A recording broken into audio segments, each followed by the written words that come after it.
మా భగవంతుడు మా మీద చూపిస్తున్న ఆ భగవంతుడి పట్ల మేము చూపిస్తున్న పరమ పవిత్రమైన ఈ తండ్రి బిడ్డల ప్రేమ ఏదైతే ఉందో దాన్ని అర్థం చేసుకోవాలంటే మీరు ఒక జన్మ కాదు 1,00,000 జన్మలు ఎత్తిన అర్థం కాదు. మీకు ఇది అర్థం కావాలంటే మీకున్న ఏకైక మార్గం ఒకటే.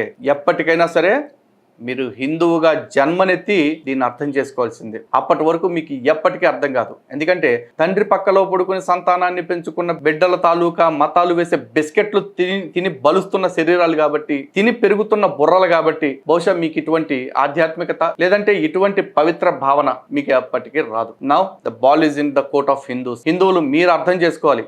ఇలాంటి వాళ్ళ మీద చట్టపరంగా చర్యలు తీసుకోవచ్చు కదా అని చాలా మంది అడుగుతున్నారు. డెఫినెట్ గా చెప్తున్నా, సమాజాన్ని జాగృతపరచడం, చైతన్యపరచడం పని. చట్టపరంగా వెళ్ళగలిగే వాటిలో మేము వెళుతున్నాం, కానీ అన్నిటికీ మనమే చేయాలని లేదు కదా. ప్రతి ఒక్కరికి విజ్ఞప్తి చేస్తున్నా, మీలో ప్రతి ఒక్కళ్ళు కూడా చట్టపరమైన కేసులు పెట్టగల అవకాశం ఉన్న ప్రతి ఒక్కళ్ళు కంప్లైంట్లు ఇవ్వండి. మీ ప్రాంతాల్లో ఇతని మీద కేసులు ఫైల్ చేయించండి.